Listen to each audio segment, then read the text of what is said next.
Curtis Selby's time, breaking down the stories every view will unwind. From left to right, we'll see the light. It's balance, we're chasing, no fighters fight. Curtis Selby's talking it straight. Let's hear both sides, let's communicate. Politics and reason, let's find the truth. Curtis Selby's here to bridge it for you. Debates, insights, it's all on the screen. Curtis Selby, keeping it keen. Hit subscribe, stay a while, let's dive in deep with Curtis Selby. The combo's unique. The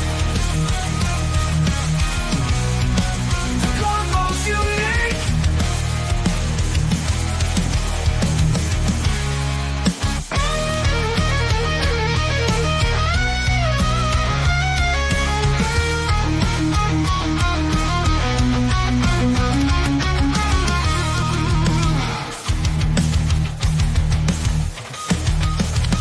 Fades out with the cheerful whistle and guitar riff.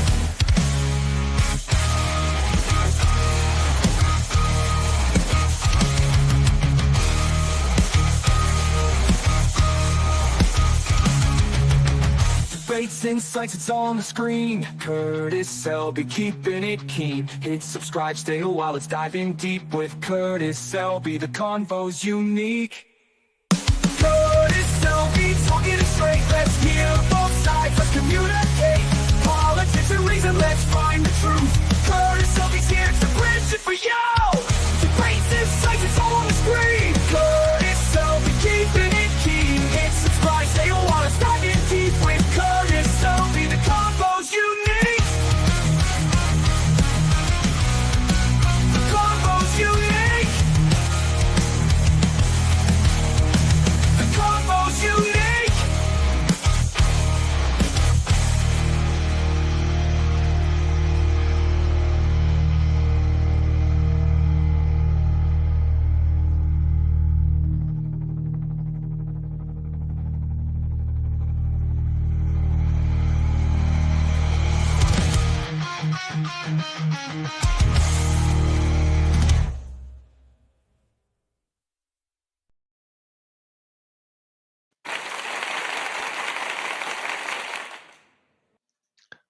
Yippee-ki-yay!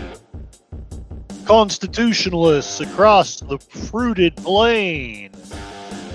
It is I, your tired blogger, what blogs in this case at 3:23 p.m.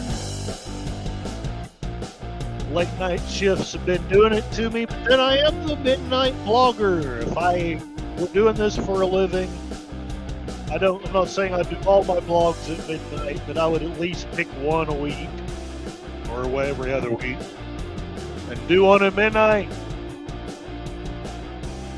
Here's that Okie Wanderer. There's nothing to see there. There literally isn't. I don't do anything over there anymore. But that's where I had the inspiration. Yippee-ki-yay! Constitutionalists all across the fruited plain, stealing that one from Rush Limbaugh and altering it to my own demented and wicked ends. Since there aren't many here, because I, after all, didn't get this together until just last minute, I'll say hello to everyone in the chat, take care of the so-called housekeeping crud, and then dive into the topic. Ahoy there at Accounting Sheep. Many prayers for you. I believe you are feeling better, and thank God for that. Prayers and my good will and intentions toward you, sir. Resolute Germ, another wonderful person here. Hello, welcome, and well met. I hope you have been doing well. My apologies, I'm not keeping up with hardly anybody anymore. My lame excuse is the work and the chronic fatigue, but hopefully that's enough to garner your patience, if not sympathy. Alright, so as far as housekeeping, as you know, everybody wants you to like and subscribe and share and become a member. Well, you're both doing most of that, if not all of that. Also, I have a goal. Any super chat of any size, and I will sing the karaoke song of the donor's choice at the end of the video. Please don't go too crazy. Although I might be crazy, I might be crazy. Man, I wish I'd remembered that one. You requested it, and my poor, feeble, chronic fatigue brain just escaped my mind what that was. But anyway, and lastly of all, I have a poll going up. Do you think there should be term limits for Supreme Court justices? Already some of you voting in here. God bless you. 60% of you say yes, which one of them was me. I voted. I still have another channel. I decided, what the hell? I'll vote in my own polls. Kind of like having DC as its own state, you know, the streamer votes in his own polls. But yes, 60% of us say yes, there should be. 20% say no, there should not be. And 20% are just being honest, only if they disagree with me. John is not yet here, so nobody has voted yet for I Like Turtles. All right. There's that housekeeping stuff out of the way. Let's stop the music. I stopped it this time before I got a headache. And I will dive into the topic, which is Article 3. 1, 2, 5. 3, sir. 3. And hail, Jeff B. Welcome, welcome. I decided to do this silly series. It's really not a silly series. It's almost the only serious thing that I still do.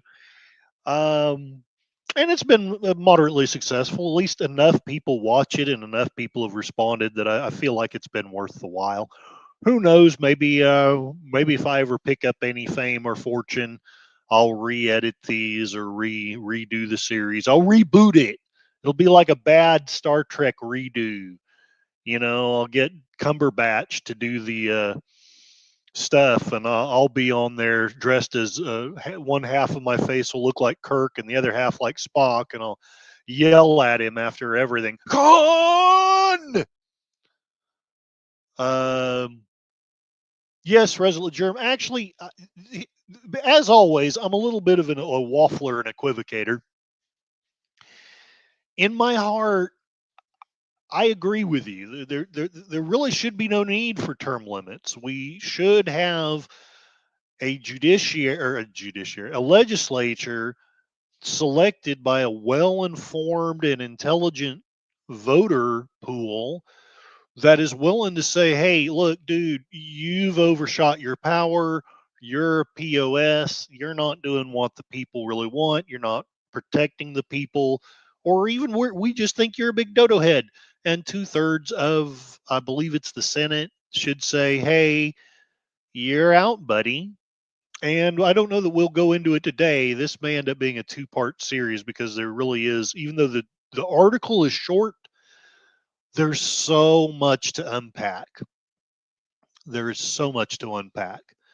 So I may end up doing a second episode on Article 3, but we'll see how quickly I get through things and see how it all goes.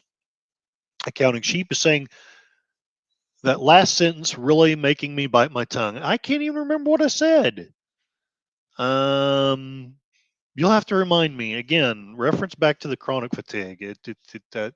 Sometimes things just are in and out of my brain. And there it is. There should be IQ limits for SCOTUS. I really do wish that there was something for all of it. You know, an IQ test or there's something. But I don't exactly know what it should be.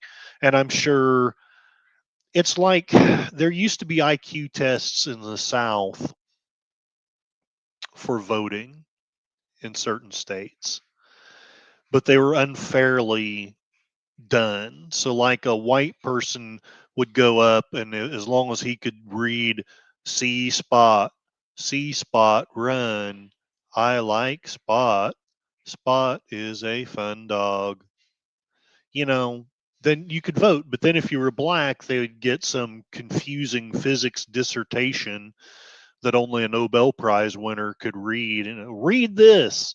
And obviously that's not fair. It should have been something totally in between and should have been standardized across the board if they were going to do it. Anyway, that's possibly a discussion for another day. But man, people love to just, I get no texts all day and then I start to stream lots of texts. But it's partly my own fault for starting so very late.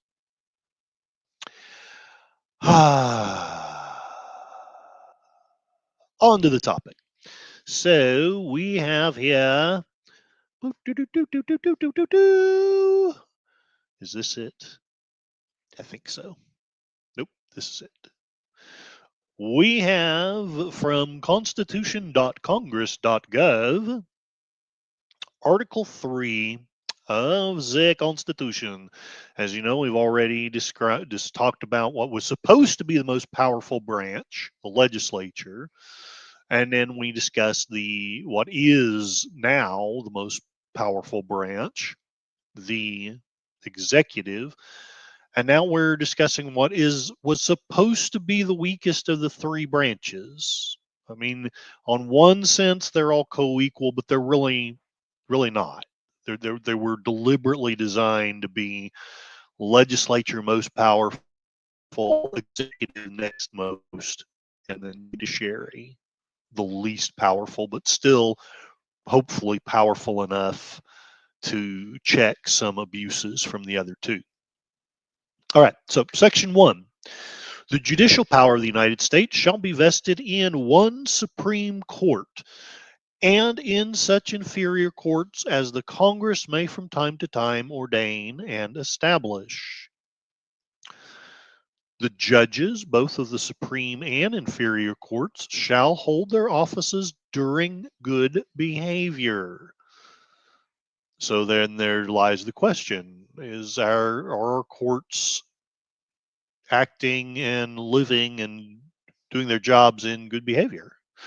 And shall at stated times receive for their services a compensation which shall not be diminished during their continuance in office.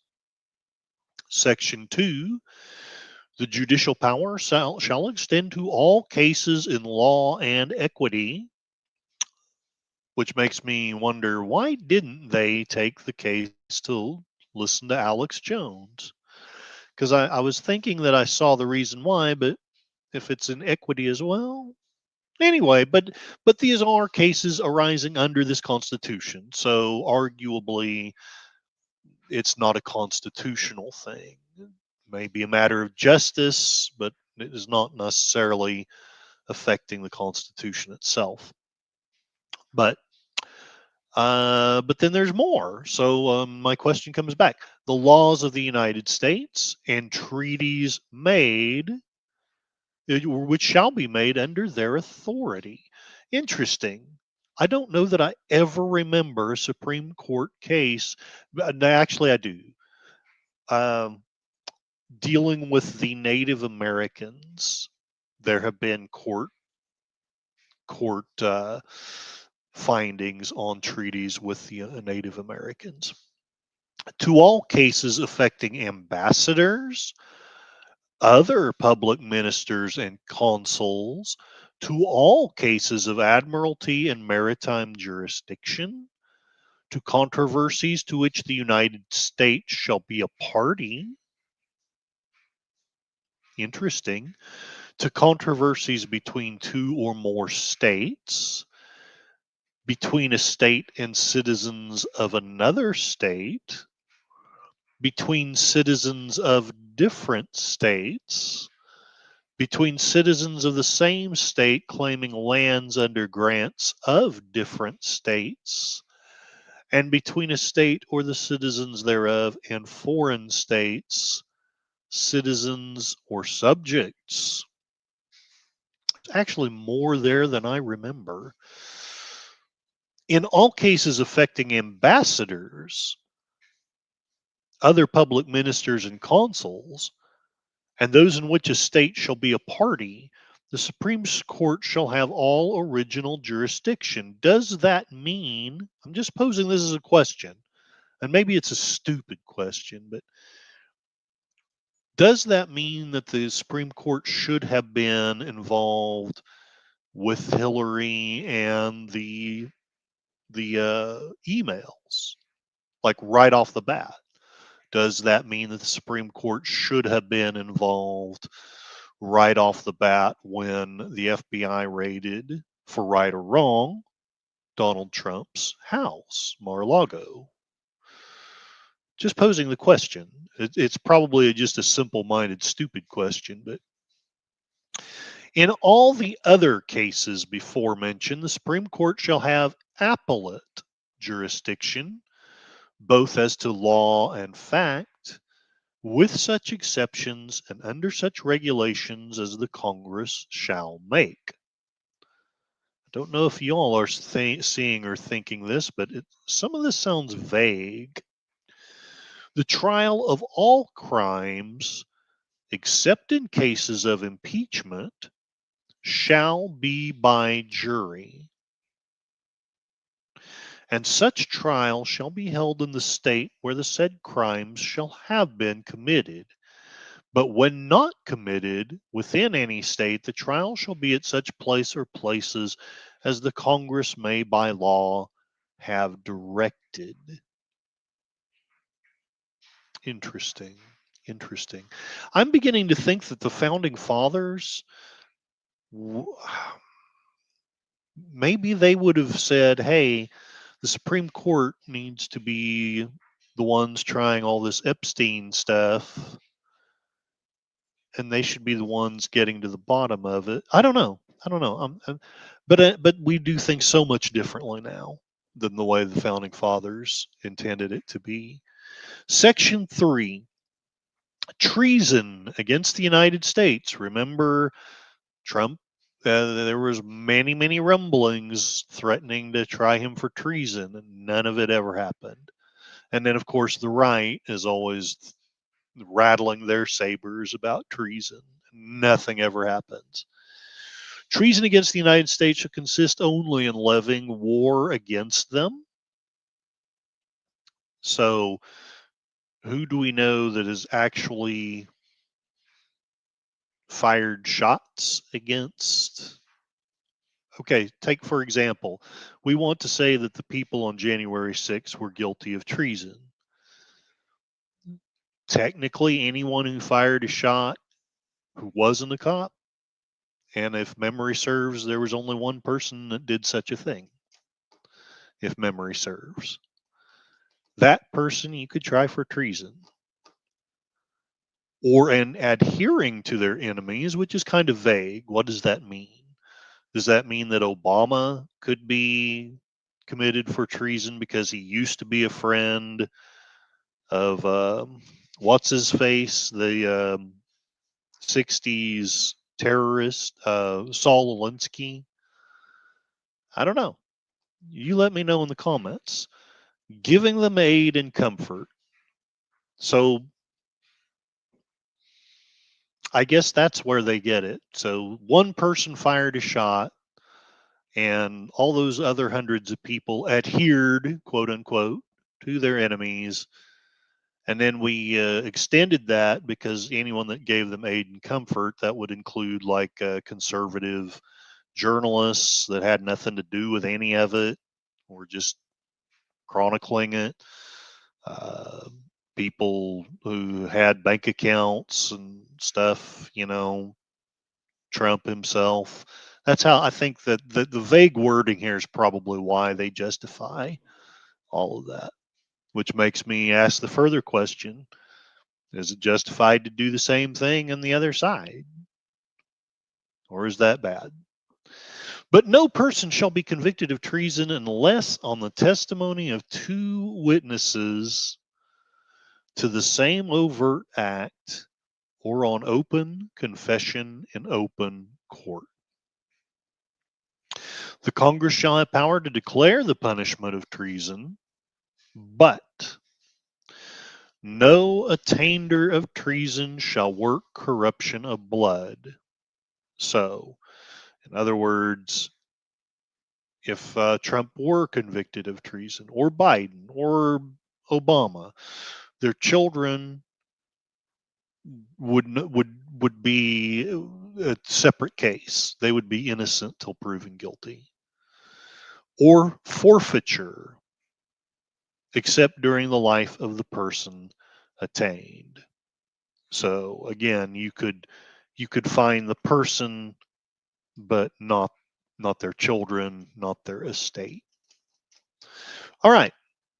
Bloody bloody blah blah blah. That is it, and that's why I thought that maybe this would be a short thing. But and hello, Agent Charlotte. Howdy howdy. I hope you are doing well. County sheet no standing for illegitimate elections, though. No, you're not wrong. That treason does not arguably.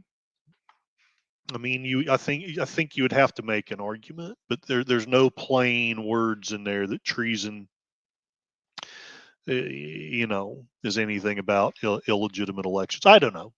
And Charlotte says hi, and I woo, and says have a great day. I hope you do as well. Resolute Germ, the Supreme Court would only be involved for the cases involving sitting government officials. Trump being out of office is why they tried him in a lower court. Right on, right on, right on. No, that makes perfect sense. That makes perfect sense. Okay, let's dig into some of the things I wanted to break down. Break it down. I don't think this has any sounds for something like break it down, does it?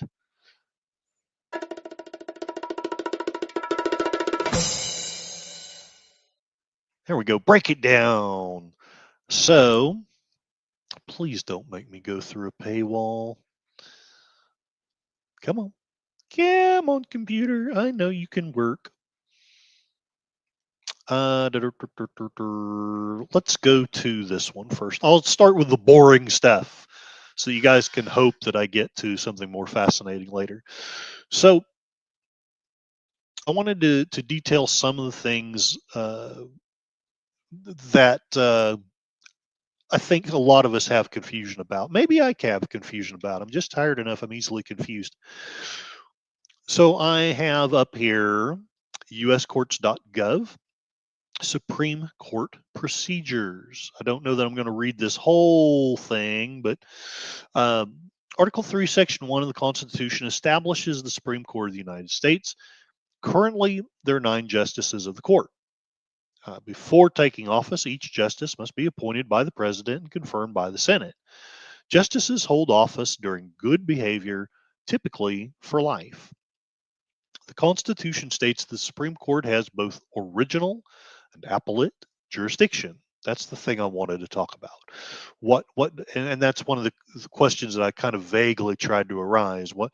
Most of the time, at least in my lifetime, it's always cases coming up through the courts. It's only been a few rare occasions when they essentially start out as the first court to try the case. Original jurisdiction means the Supreme Court is the first and only court to hear a case. The Constitution limits original jurisdiction cases to those involving disputes between the states or disputes arising among ambassadors and other high-ranking ministers. Appellate jurisdiction means that the court has the authority to review decisions of lower courts. Most of the cases the Supreme Court hears are appeals from lower courts. So I'm going to skip on down, see if there's anything else that I want to share. I don't want to get too deep into the minutiae. Writs of certiorari. I'm probably mispronouncing that. Parties who are not satisfied with the decision of a lower court must petition the U.S. Supreme Court to hear their case. The primary means to petition the court for review is to ask it to grant a writ of certiorari, or however the hell it's pronounced. I should have studied Latin. This is a request that the Supreme Court order a lower court to send up the record of the case for review. The court usually is not under any obligation to hear these cases. It is usually only does so if the cases could have national significance, might harmonize conflicting decisions in the federal circuit courts, and or could have precedential value. Um, it's sometimes forgotten, but precedent is a great big deal, or used to be a great big deal. It used to seem to matter what courts had thought and said in the past. Now we just let AI generate everything, and AI invents cases, and on they go. Oh, thank you, Charlotte. You're very kind. She's sending a trophy and some sunglasses. I wear my sunglasses at night. In fact, the court accepts 100 to 150 of more than 7,000 cases that it is asked to review each year. So, not very good odds. I'm not even going to try to do the math in my tired state, but that's 1 out of 70. Am I right? One case in 70. So you're about as likely to get your case heard by the Supreme Court. You're slightly more likely to get it heard than your odds of becoming a Navy SEAL if you get enrolled in the class. I think that's about right. I don't know. I could be wrong. Typically, the court hears cases that have been decided on either an appropriate U.S. Court of Appeals or the highest court in a given state if the state court decided a constitutional issue. The Supreme Court has its own set of rules. According to these rules, 4 of the 9 justices must vote to accept a case. 5 of the 9 justices must vote in order to grant a stay, in other words, a stay of execution in a death penalty case. Under certain instances, one justice may grant a stay pending review by the entire court. They're allowed 3 or 4 law clerks per court term. If they decide to accept a case, the case is placed on the docket. According to the Supreme Court rules, the petitioner has a certain amount of time to write a brief not to exceed 50 pages, putting forth his or her legal case concerning the issue on which the court granted review. After the petitioner's brief has been filed, the other party, known as the respondent, is given a certain amount of time to file a respondent's brief. This brief is also not to exceed 50 pages. After the initial petitions have been filed, the petitioner and respondent are permitted to file briefs of a shorter length that respond to the other party's respective position. If not directly involved in the case, the U.S. government, represented by the Solicitor General, can file a brief on behalf of the government. With the permission of the court, groups that do not have a direct stake in the outcome of the case but are nevertheless interested in it may file what is known as amicus curiae, friend of the court, brief providing their own arguments and recommendations for how the case should be decided.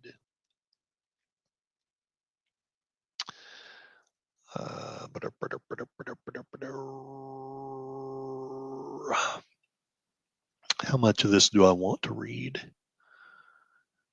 Here, I'll skip on down to the opinions part because I don't know that we really care too much. Let me know if you disagree. Let me know if you want me to read the rest of this. But basically, the arguments are given and the court goes through their process of making their decisions and they conference and then they write their opinions. All opinions of the court are typically handed down by the last day of the court's term, the day in late June or early July, when the court recesses for the summer. Man, it would be good to have summers off again. With the exception of this deadline, there are no rules concerning when decision must be released. Typically, decisions that are unanimous are released sooner, than those that have concurring and dissenting opinions. While some unanimous decisions are handed down as early as December, some controversial opinions, even if heard in October, may not be handed down until the last day of the term. Majority of justices must agree to all the contents of the court's opinion before it is publicly delivered. Justices do this by signing onto the opinion. The justice in charge of writing the opinion must be careful to take into consideration the comments and concerns of the others who voted in the majority. If this does not happen, there may not be enough justices to maintain the majority. On rare occasions, in close cases, a dissenting opinion later becomes the majority opinion because one or more justices switch their votes after reading the drafts of the majority and dissenting opinions. Wow. No opinion is considered the official opinion of the court until it is delivered in open court, or at least made available to the public. On days when the court has heard oral arguments, no jokes, decisions may be handed down before the arguments are heard. During the months of May and June, the court meets at 10 a.m. every Monday to release opinions. During the last week of the term, additional days may be designated as opinion days. I want to have my own opinion days. Yes, sirree, Bob. So, I also wanted to share, I want to be very specific about what are the courts of the powers of the court.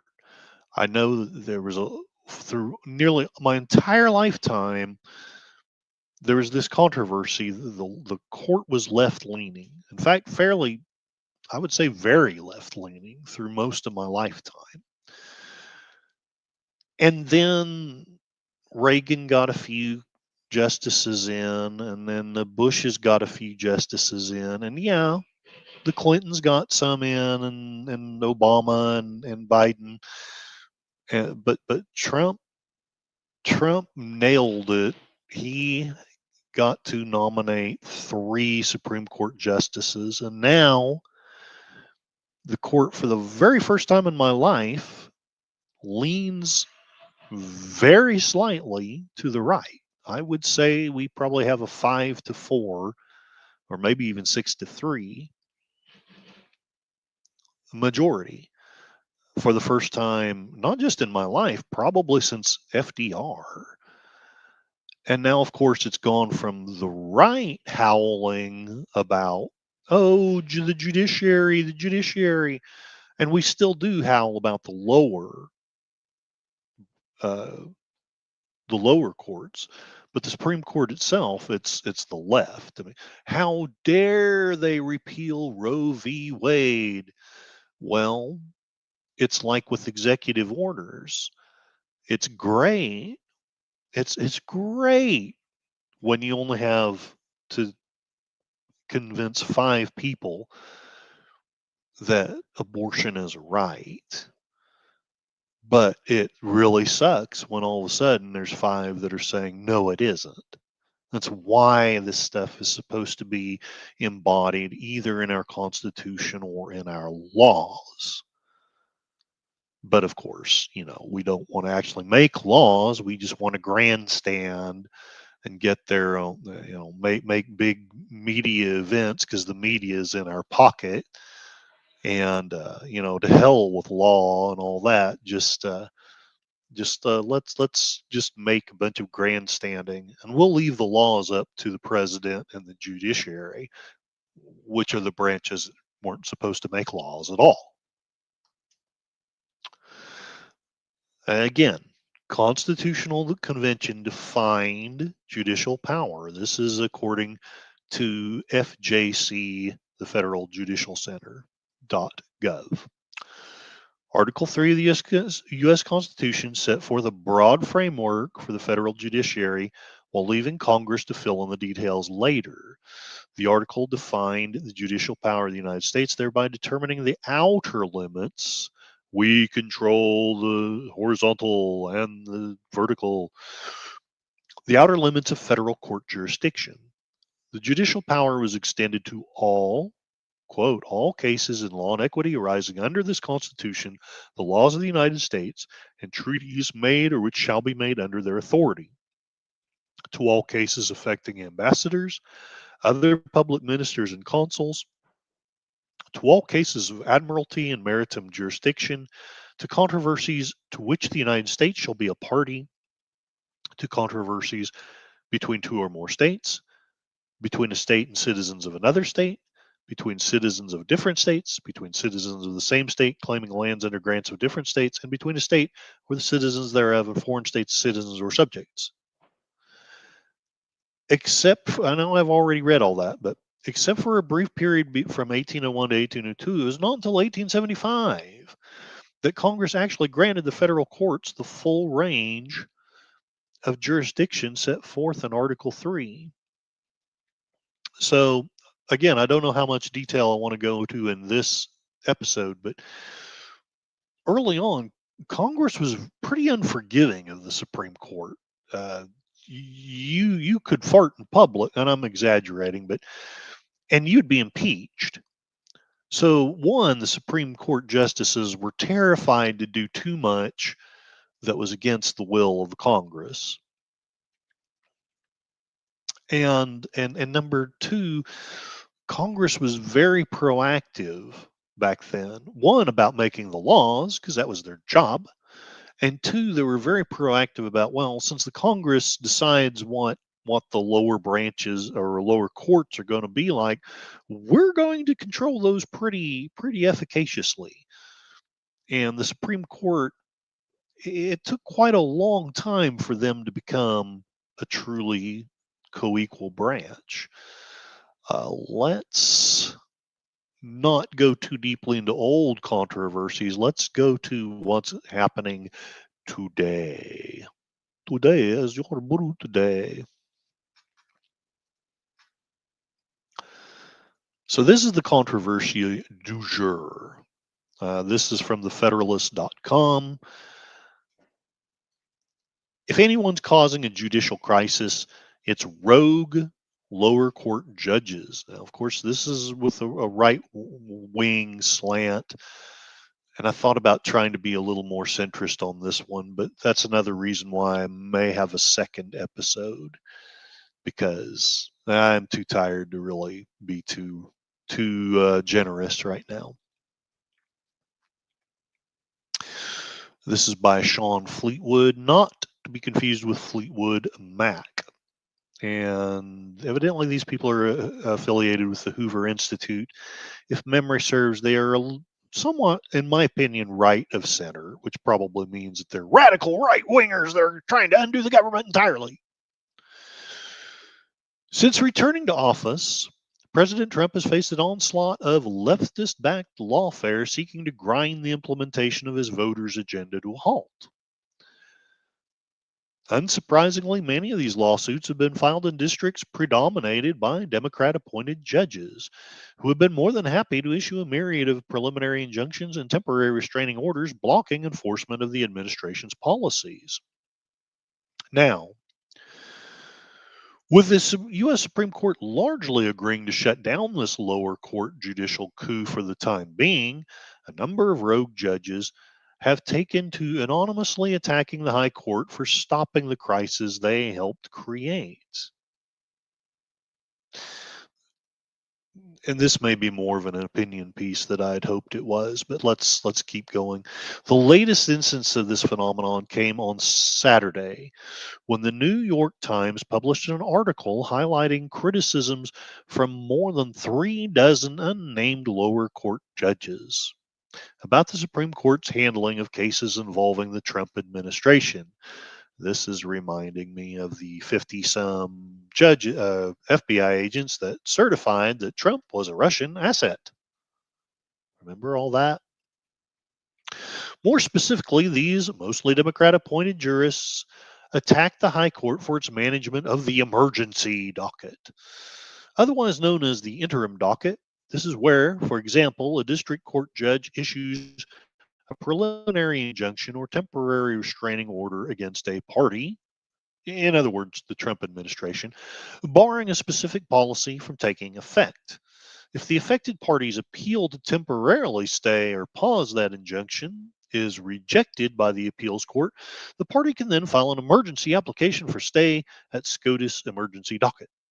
The court can then grant or reject the request based on factors such as the party's likelihood to succeed on the merits and suffer irreparable harm if the lower court injunction is allowed to remain in place throughout litigation. Thus far, the Supreme Court has granted most of the administration's requests to temporarily pause these overreaching orders. While such interim decisions have predictably prompted dishonest hot takes from leftist media, rogue judges clearly unhappy with their orders being overturned by the High Court are now anonymously attacking the justices via legacy media, which again is in bed with them and in their pockets. According to the Times, 47 of the 65 lower court judges who responded to the outlet's questionnaire disagreed with the statement the SCOTUS has made appropriate use of the emergency docket since President Trump returned to office. Interesting. So they asked these 65 people and they responded, yeah, see. So 47 of them are like, yeah, the Supreme Court are a bunch of poo-poo heads. 36 of these 47 were nominated by Democrats, while 12 who agreed with the statement were appointed by Republicans. Oh, so this isn't the people who signed off on it. This is just a random thing. Not very random if you got 36 Democrats and 12 Republicans. Yeah, that's not biased at all. Anyway, 5 of the judges who expressed neutrality on the issue were also appointed by Republicans. This partisan divide was also evident in the Times question about whether lower court judges have sufficient guidance from the Supreme Court about how to apply emergency docket orders. Well, wait a minute. Why should the Supreme Court guide them? Aren't they attorneys and lawyers? Shouldn't they know how these procedures work? I mean, I know I just glossed over some things, but I'm not an attorney and I'm not a judge. Okay. Of the 48 who disagreed with the statement, 35 were Democrat appointees, while all 12 of the judges who expressed agreement were nominated by Republicans. Wow. 3 Republican appointees and 2 Democrat appointees were neutral on the question. The latter query is likely in reference to criticisms from corporate media and Supreme Court's Democrat appointed justices who have often taken aim at the court's Republican appointed majority for declining to provide lengthy legal explanations on the court's emergency docket orders. Well, maybe I'm overly simple-minded. Guys in the chat, please help me out here. Am I full of crap, or should these guys be, I mean, does the Supreme Court need to hold their hands?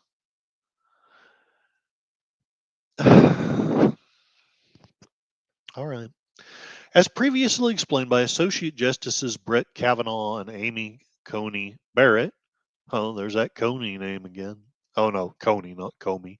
However, the reason for this decision is to avoid a lock-in effect in which justices offer extensive opinions in an issue before the merits of the case can be fully litigated and decided by the courts. Remember, the briefs are limited to 50 pages. So, I mean, I'm just being simple-minded, but if these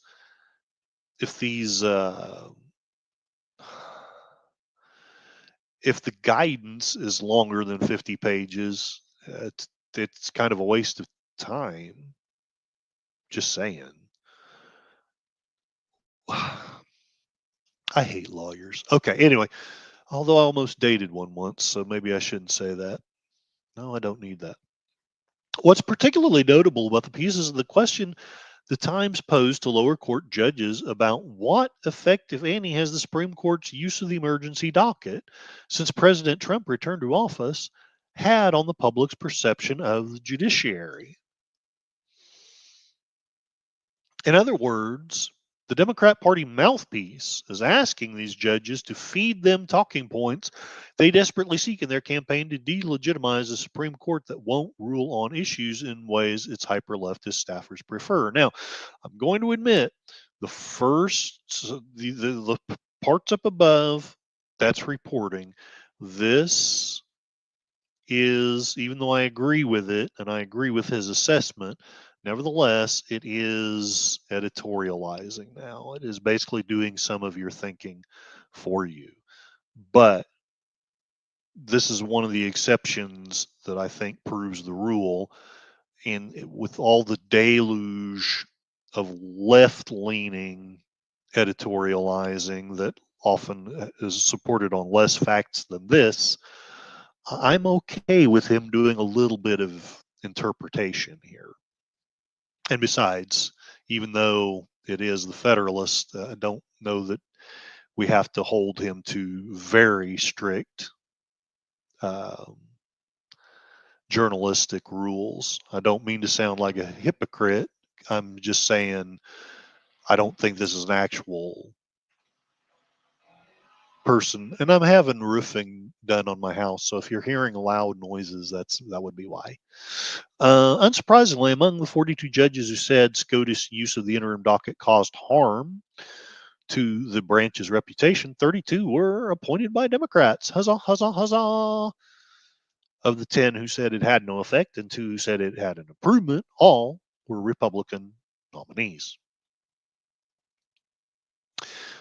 Jonathan H. Adler has here on social media, on X, this really alters the import of what the Times reports, as they are oversampling those judges whose orders have been challenged or rejected. I hope all of you have caught that. It's not even close to a scientific survey. It's deliberately weighted, it looks like 3-1 against the right. And I have friends who I'm almost certain would say, well, no, this is scientific and this is unbiased. And I would, I used to be more of a gentle friend, but now I would say bullshit.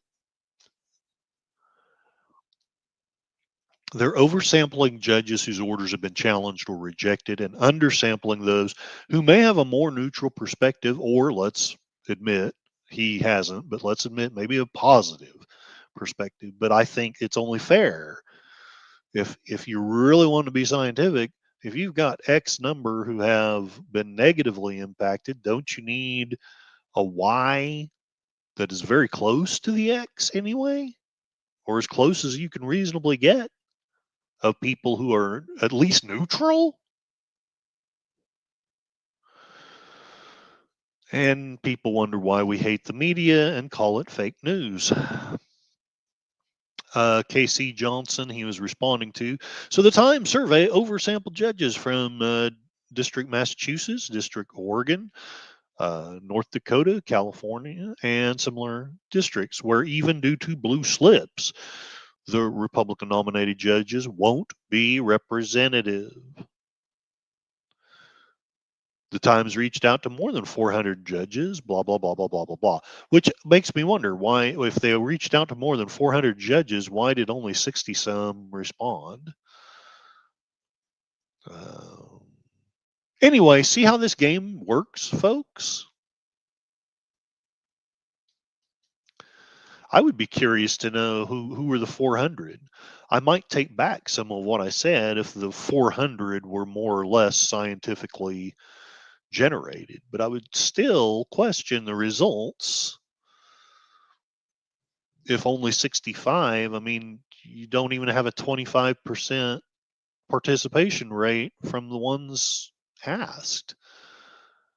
Another thing I would like to point out, maybe I'm oversimplifying things or reading things into it, but if over 300 judges didn't even take the time to answer, what does that say? Does that say that judges don't give a shit? Does it say that judges don't think that the New York Times is worth their time? I would be very curious to know, one, who were the 400 judges? And two, why did so many of them not respond? Of course, this is only social media, so it might be a complete fabrication for all I know. Maybe the Times only reached out to 20. And then they said, it probably, in fact, that's probably the truth. They reached out to 20 and half of them said that the rules suck, and 5 of them said the rules are great, and 5 of them said I like turtles. And since the New York Times didn't know what to make of that, they just wrote what they did instead. Anyway, the game works according to this guy, not necessarily according to me. Left-wing activists file a bevy of frivolous lawsuits against the Trump administration, mostly in districts dominated by Democrat-appointed judges. These judges issue overreaching injunctions and TROs. I'm going to have to look up what a TRO is because it's like my OCD is killing me. TRO in law. This is not helpful. I'm not going to find it very quickly. So, anyway, evidently it's something like an injunction. But anyway, blocking the president's policies, which all but forced the government to appeal to SCOTUS for relief. Then, when SCOTUS inevitably knocks down these ludicrous orders, left-wing propaganda firms like the Times go running to the same rogue lower court judges. And let me express here, if it's true that if it's true that they asked 400 judges, a much more accurate figure would be that 10% of the judges. Think about that. You got 2/3 of the respondents, but only 10% of the judges that were asked are saying this.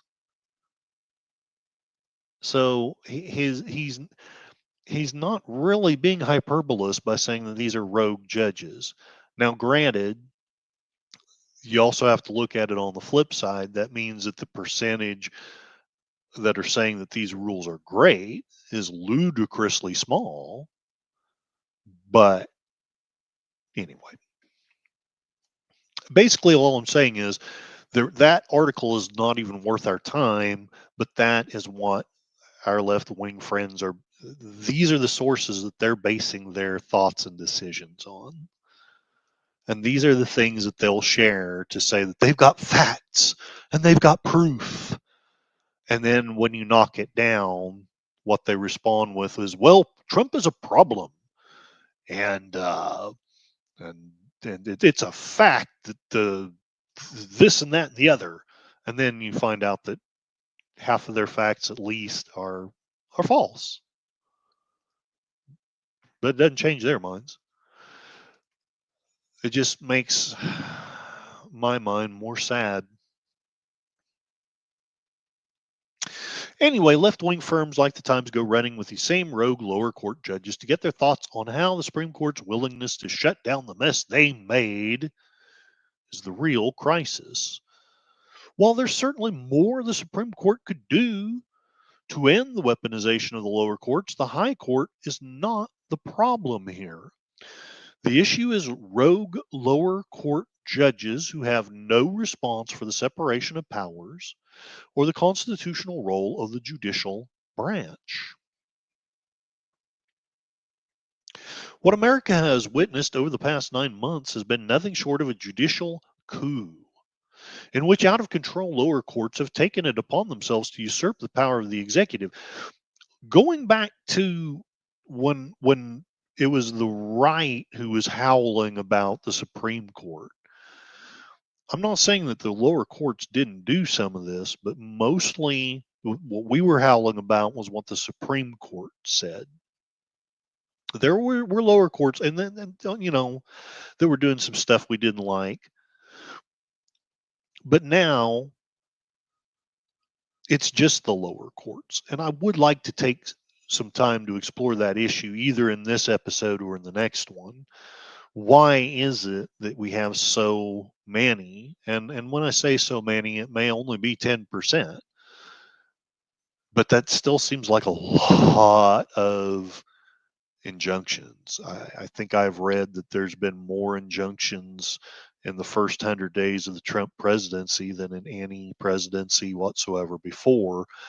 And I can hear my friends, well, that's because Trump is crazy. Well, that might explain some of it, but I suspect, especially after reading this, that doesn't explain all of it.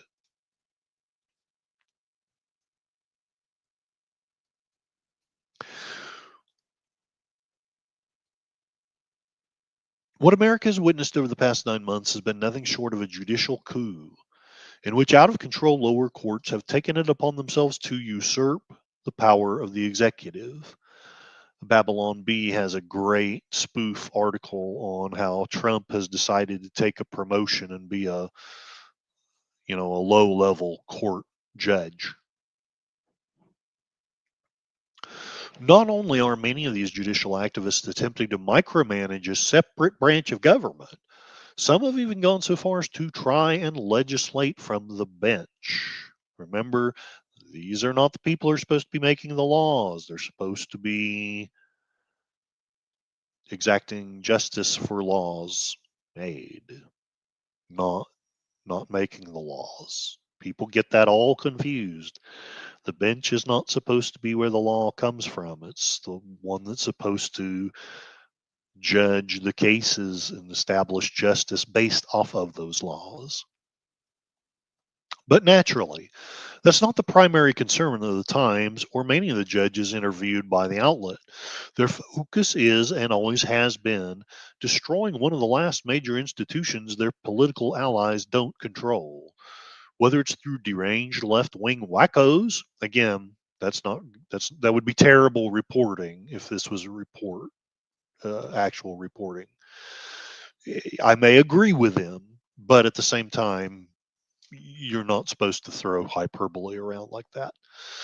Whether it's through deranged left-wing wackos allegedly armed with explosives, I'm going to have to read that, or disgusting hit pieces in the pages of the New York Times, there's nothing the left won't do to make that happen.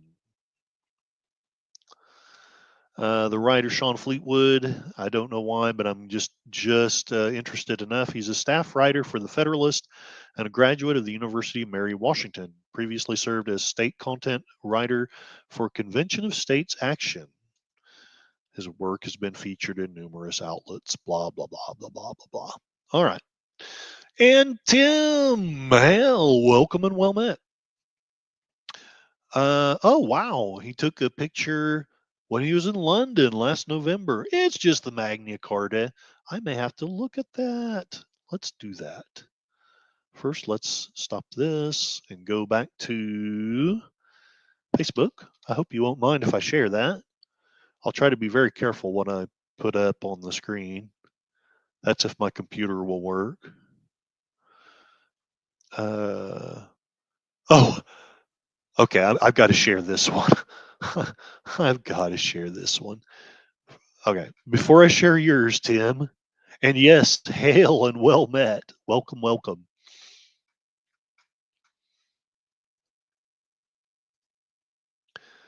Jawin, who is sadly, I haven't corresponded much with him lately because I'm stupid, but he shares so much really cool stuff on Facebook. Remember when King Trump shut down your church, stopped you from visiting loved ones in the hospital, forced a jab to keep your job, and fined you for not buying insurance? Oh, wait, that wasn't King Trump. That was the Democrats. Wah, wah, wah. All right, let's stop sharing because I don't, if you have shared something embarrassing, I don't want that. Oh, man, it's tempting to share it anyway. I have a joke, but you'll never get it. Oh, wow. Oh, man. Let's take a look at this Magna Carta. Maybe I should do a series on the Magna Carta after I'm done with the Constitution. Look at that. Courtesy of our friend FKH 2005, some we call Tim. And let me get my glasses on here. 12/15, June 15, in Runnymede. Good old King John signed that Magna Carta. Wow. That's fantastic. All righty. Well, I am running out of steam, sadly.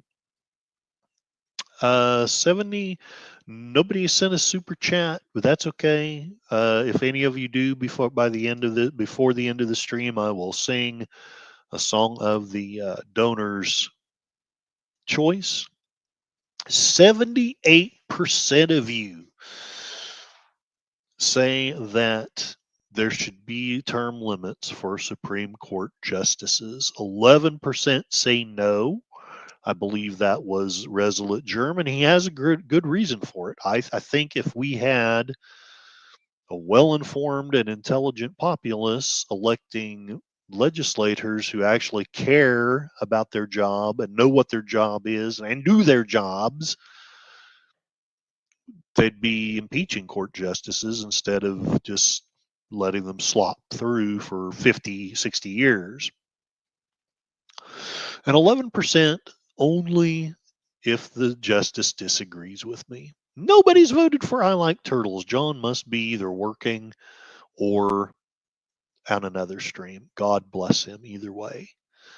Well, I'm going to very quickly, I think I'll do something that I haven't done in a while since I feel like this wasn't very engaging. So I'm going to end this with pointless things that Curtis has found on Twitter. I'll try not to go too long. And then my next episode, which will probably either be Thursday next week or quite some time later. I haven't been saving many things to Twitter lately.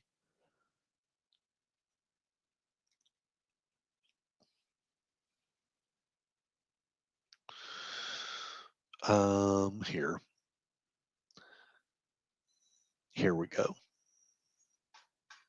Hopefully I don't see anything that I've bookmarked that's embarrassing, so we'll find out soon. This goes all the way back to the Charlie Kirk Memorial. Thomas Chatterton Williams shared, I've spent half of my adult life living in one foreign country or another. I don't think I've ever felt so estranged from the surrounding culture as I am from the aesthetics and sensibilities of this movement. And here we have, images from the Charlie Kirk movement. They've got people with their hands raised, which I've been to those kinds of, quite a few of those kinds of churches.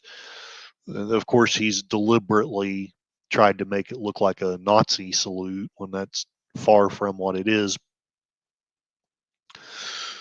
I don't think I've ever felt so estranged from the surrounding cultures I am from the aesthetics and sensibilities of this movement.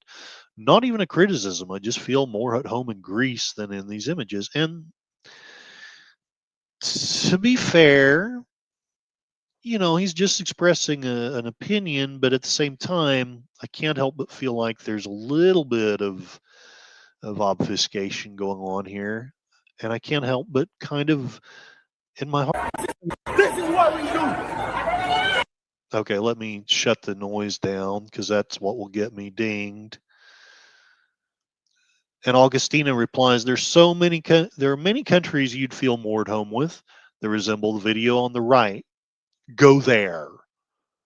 And here we go, the Charlie Kirk Memorial and the George Floyd riots. And I'm sorry, but my left-wing friends, and even the ones that say that they're Reagan Republicans, but frankly are left-wing friends, do you see the difference? Even if you don't like it, even if you think it's bad or wrong, that rally on the left, I'll take it any day. I'll take it any day over what I'm seeing on the right.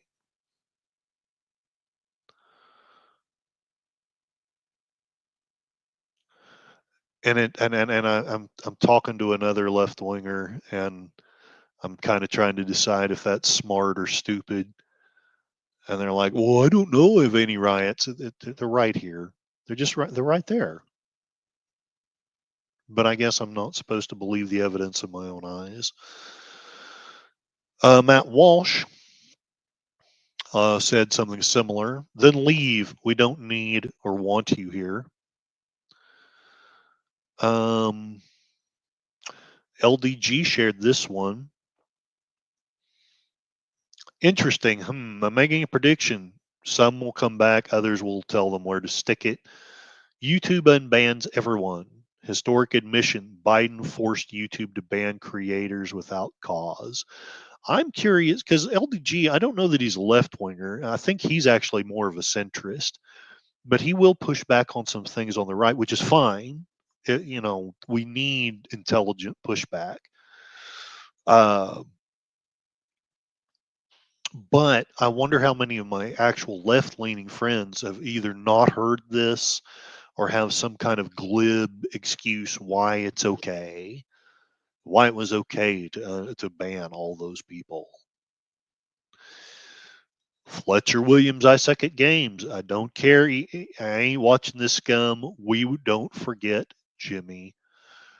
And here we have a guy, Charlie Kirk, losing his life for telling the truth. Over here, all these microphones. Jimmy Kimmel losing his job for telling a lie.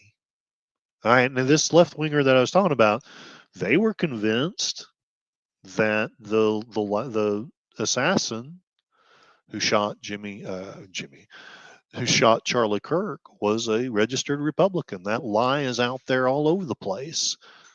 Here, I want to show you guys something, just in case you think I'm the one that's full of crap. Let me look it up here. Tylenol and the pregnant women. I thought about doing a show about that.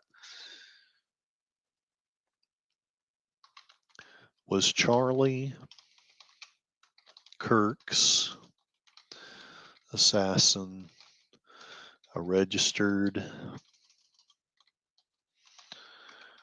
And like I've had discussions with some of you, it frankly shouldn't matter. He was a lunatic, whatever he was. Okay. All right, I will show it from weird. Snopes is no longer at the top of the list.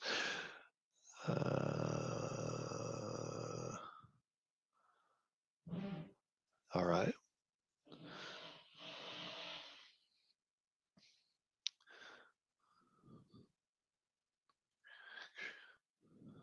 All right. Here is AP. So you can't claim that I'm just looking at the right wing propaganda.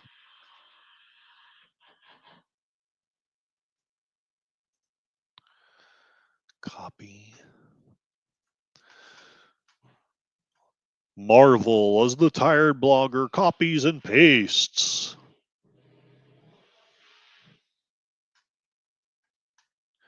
And then the computer betrays me.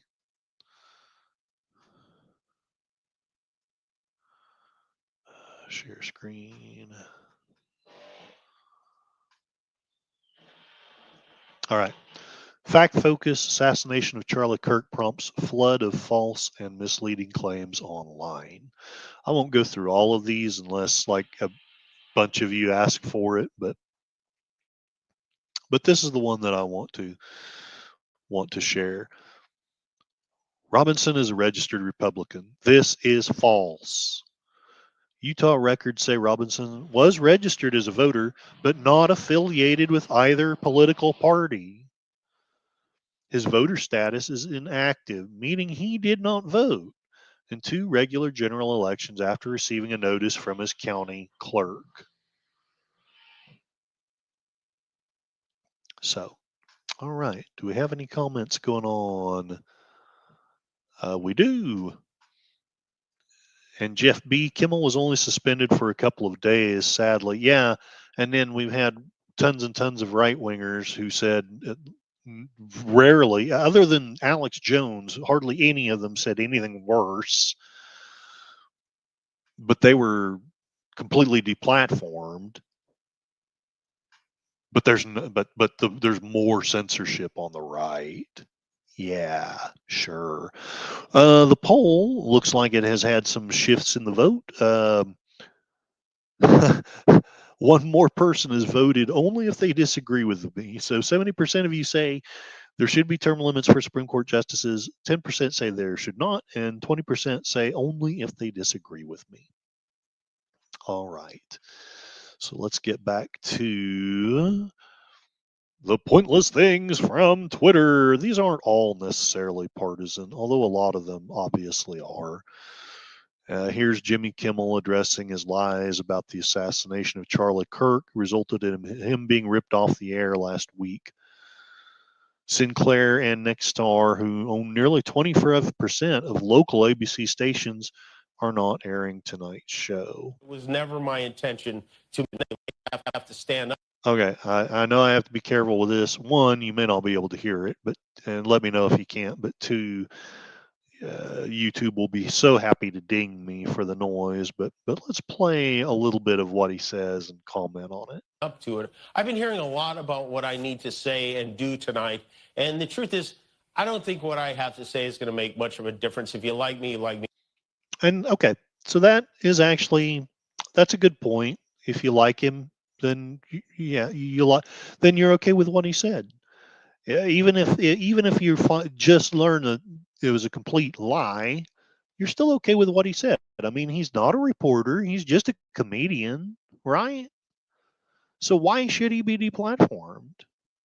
But he wasn't deplatformed, and so I don't know. You guys let me know. I personally would have his show canceled. Not because of the lie, but because of the combination of the lie and the angst with the affiliates and his low ratings. But anyway. If you don't, you don't. I have no illusions about changing anyone's mind. But I do want to make something clear because it's important to me as a human. And that. All right. He's a human. We established that. Tom Wallace, that's amazing. 90% of the respondents want term limits for justices who don't agree with them. That is wrong, Tom Wallace. I would say welcome, but I'm kind of wondering what your point is here, because what I said was very clearly that 70% want limits for Supreme Court justices, period, and across the board. So I'm just saying, you're standing on kind of shaky ground because you're misrepresenting what I said. 20% are probably jocularly saying that they would only put term limits on there for justices if they disagreed with them. Okay? So, all righty. Let's see what else Jimmy Kimmel has to say. I would be more curious to know what you have to say, Tom Wallace.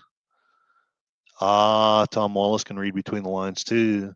Well, negative engagement is still engagement. You're still welcome here. But again, be careful, tread a little bit lightly, because my patience has gotten very thin with people who are, shall we say, antagonistic. All right. Jimmy Kimmel, what else has he got to say? You understand that it was never my intention to make light of the murder of a young man. All right. So let's say we take him at his word there. I mean, he is a comedian, and they do have a little bit of carte blanche to make some fun out of almost anything. So I would be very curious about all of your opinions, including yours, Thomas. What do you think about what Jimmy Kimmel says there? Is he being legit, or is it just something that he's kind of popping off, just to save his face? Very curious to know what you guys think. I don't think there's anything funny about it. I posted a message on Instagram on the day he was killed, sending love to his family and asking for compassion, and I meant it, and I still do. All right, so those are good things to say, and there should be compassion for anyone who has something bad happen in their life. That's kind of part of the message of this channel is I was just as disgusted by people saying, well, Californians have it coming that there's fires, as I was with people that were saying, well, people in Appalachia have it coming for those hurricanes. I was equally disgusted by people saying those things. Although I'm sure, Tom Wallace, you can read between the lines, because with your all-knowing wisdom, you can just, read our thoughts and minds. All right. So let's see what else he has to say. Nor was it my intention to blame any specific group for the actions of what it was obviously a deeply disturbed individual.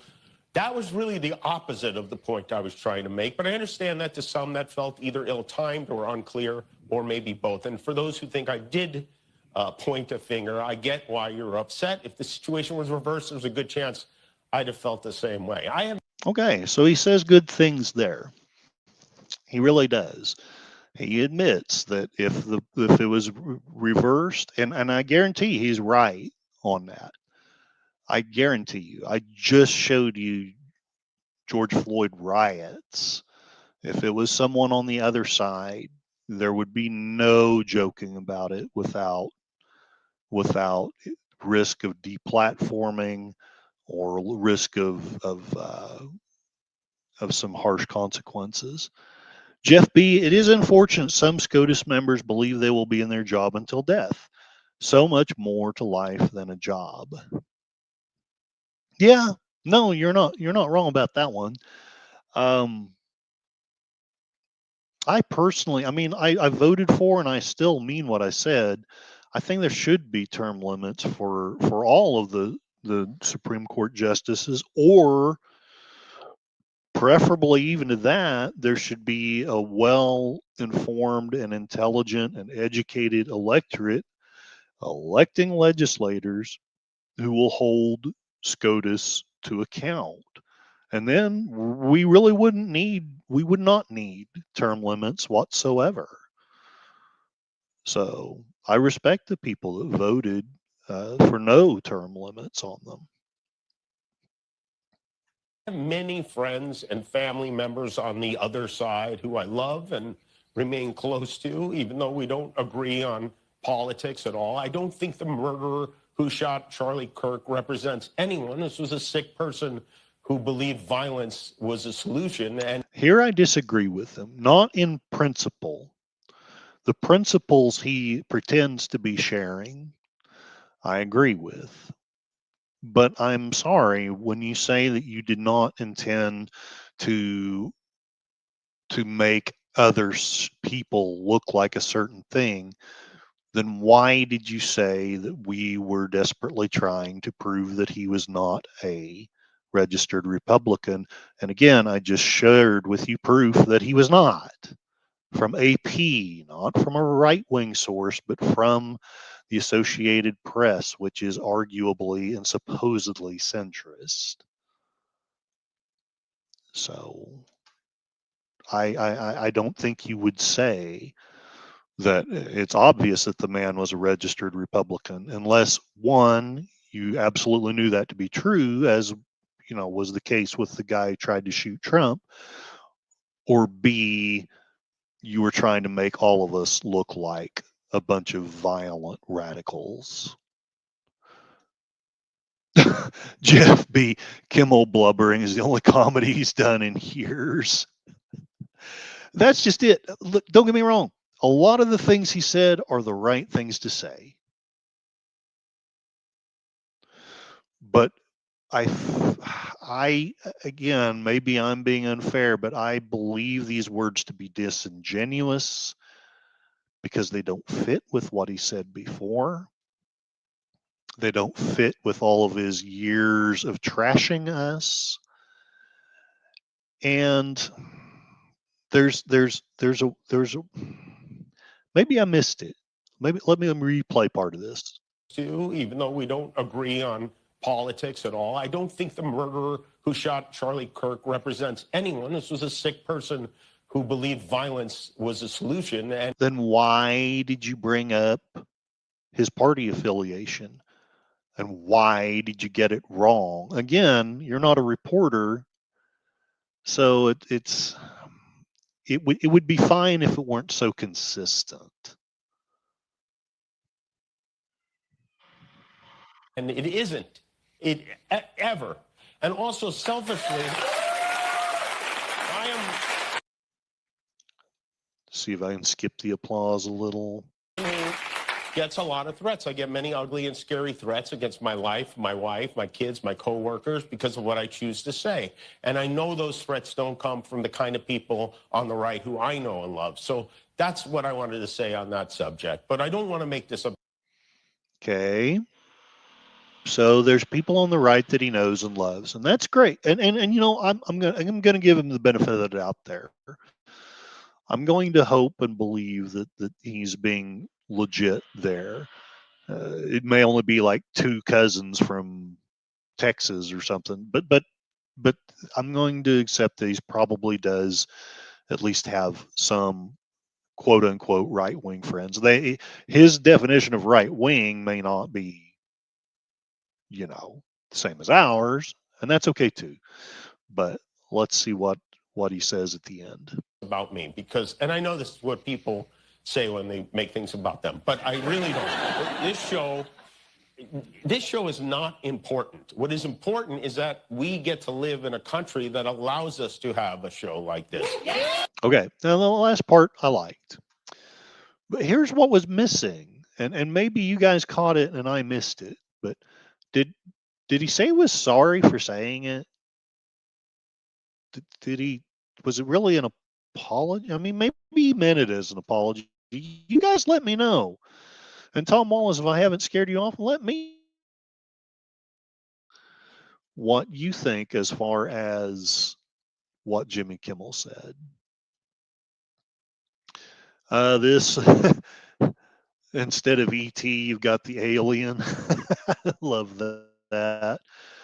I'm not sure. I wasn't really sure what this one even meant, but I bookmarked it anyway. Anyway, that's just weird. I don't know if I even want to share this one. I'll let you guys read it. Just read it, because I know if I read it, I'll be dinged. And I've obviously this is social media, so take it with not just a grain, but maybe a mountain of salt. If these figures are true, it's alarming, and frankly, maybe the dialogue should change. Again, let me know in the comments if you massive sinkhole in Bangkok. Look at that. That's crazy. What do you think caused that? Well, I don't know. Poor construction may be part of it. I hope nobody, that car there, man, that is scary. William Shatner, I overindulge. I thank you all for caring. I'm perfectly fine. I keep telling you all, don't trust tabloids or AI. And then here's William Shatner in a really spiffy suit and mustache. I'm sure this is AI generated, but even so, whether it is or isn't, this is a cool image.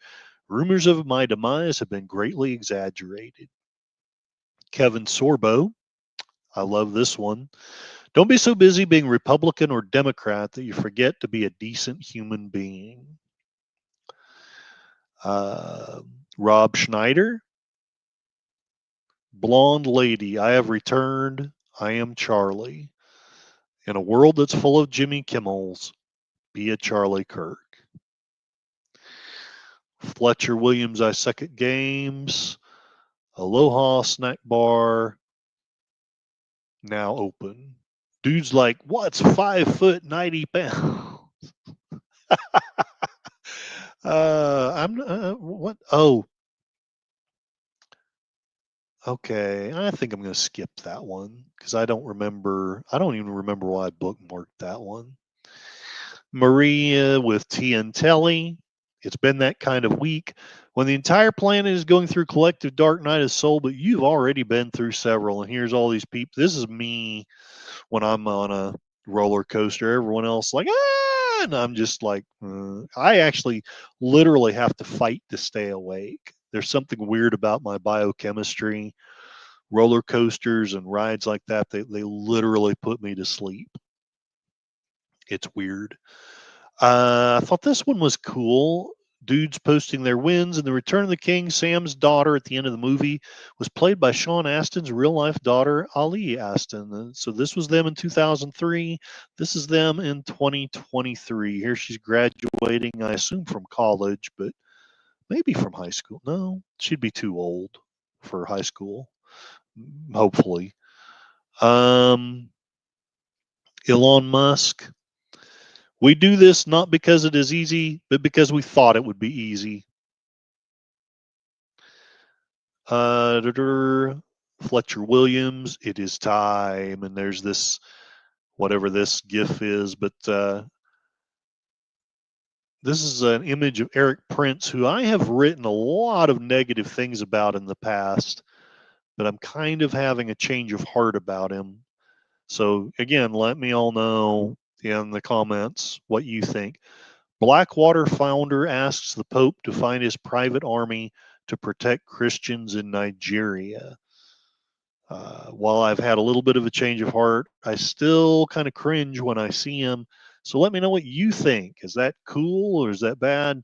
But Fletcher, who's actually a pretty bright guy and a very good person, he's suggesting it's time. And it is about time that we did something to protect Christians throughout the world. Ricky Gervais, I love this one. It's now 27 years since I was made redundant and given a few grand. I decided that if I was careful, I could live off the money for 6 months trying to become a comedian before I had to get another job. I was 37. Worth a punt. Isn't that cool? I think that's cool. I hope you guys think that's cool. Nobody else is voting. And Kapla, Gorillas, Random Thoughts. Just got home. Okay, I'm almost done with this one. I'll get with you here in a bit and see what we want to do. If we want to do anything, I don't want to put you on the spot because you may be tired from the trip. Jeff B. Tired roller coaster riding could be dangerous. Yeah, that's why I don't do much of it. That, and for me, it's just not fun. It doesn't. I don't get the high from it that other people do. Elon Musk says, actually, this is happening every single day. Carl Benjamin, this is not even an exaggeration. These are memes, so take it with a grain of salt. There's no figures or facts here necessarily, but Your Honor, my client is too dumb to understand shooting someone is bad. Good point. Put him back into public. U.S. Senator John Fetterman, who I am having more respect for all the time.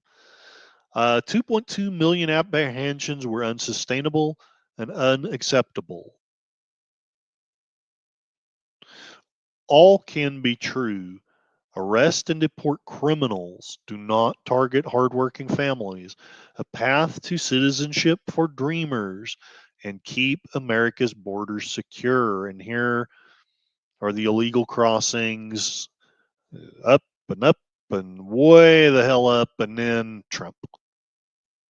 Down to mid 1970s levels, looks like. So Fletcher Williams, we can do it. Become ungovernable. And the dog with the no dogs please sign.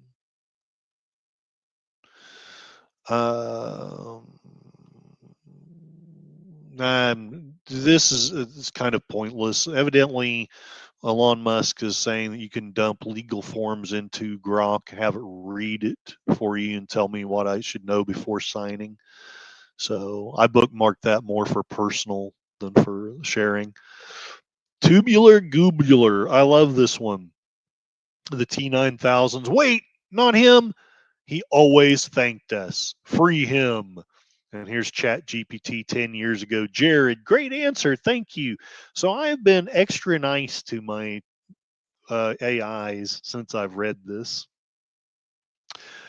Critically thinking and drinking. I busted a gut for the last 28 years. All you've done is find mistakes in anything I say.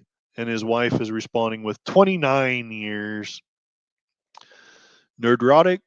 All doggos are good doggos. Yeah.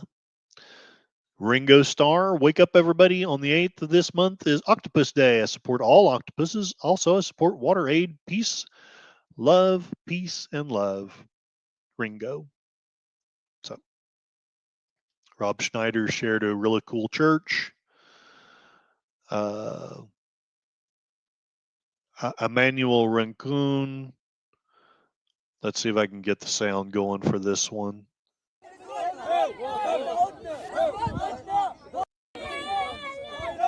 Palestinians saying, I love you, Trump. I love you. The progressives will never sleep again. But, you know, they still found a way to report it as a bad thing. Fletcher Williams, free Palestine, just did. Arrgh! I can't play this one. It's so beautiful. Critically thinking and drinking. These people found this poor puppy and they rescued it and raised it, and I can't watch it because I'll cry. But it's such a beautiful video. I'll have to hug Cassie when this video's done. St. Mary Joseph Calor just figured out the ghosts are people who died trying to fold a fitted sheet. All right, so that is the stream. Gorilla's random thoughts. I think the AI, just because I've seen Terminator, also because the people came out and was whining out people thinking the AI cost the company tens of millions in computing power. Oh, I'm going to be more profuse in thanking them now. All right, guys. Well, that was the stream. I'm sorry it was so last minute and possibly very boring. Oh, Jeff B.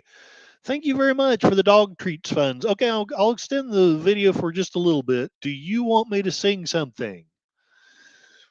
Just asking. I won't force it on you if you don't actually want it, but you basically caused me to hit my goal. Thank you very much.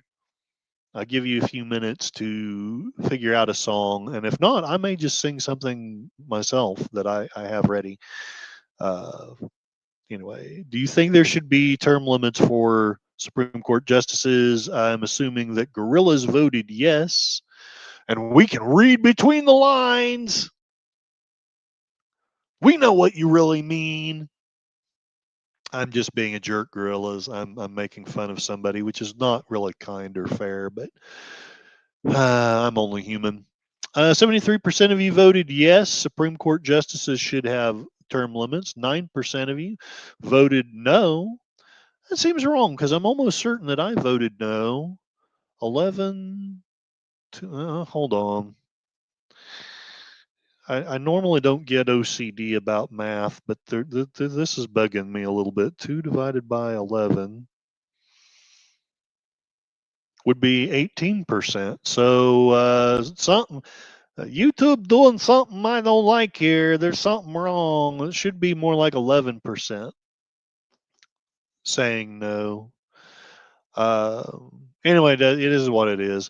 And then 18% are saying only if they disagree with me. So maybe I'm mistaken. I was almost certain there were 2 of you voted no. Maybe that guy didn't actually vote. He just wanted to make a snide comment. So, all righty. Okay. No singing is necessary. Thanks. Okay. Well, if I am ever doing karaoke, remind me I owe you one, and I'll sing whatever you suggest for me. Crap! I thought that was for Congress. No, that was for the Supreme Court. This episode was about the Supreme Court, so it's not quite as fascinating. I will probably do a second episode. I don't exactly know when it will be. Likely Thursday, because I think next week I'm off the middle of the week and working the weekends because it's retail.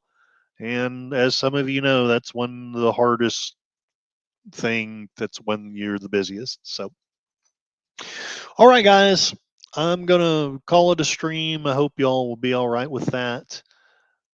Did his other chat get deleted? What other chat you have? Okay. Oh, I see. This one you mean? Only reason the No King protests have been so peaceful is because gray hair per capita is higher than the weight per capita at Comic Con. I look, I will take it. I'm grateful that they're being peaceful. That's my. I don't mind them protesting. I don't mind them thinking differently than us. Just keep it peaceful. Just keep it peaceful, and then I won't have. Yes, I will still disagree. Yes, I will still passionately debate, but I won't think that you're just a freaking terrorist. So, no singing, no singing. All right. We will call a stream and I will check my messages and we will probably see you soon. If not sooner, we are doing a Dark Shadows watch party at 9:30 Central. So take care and have a wonderful day.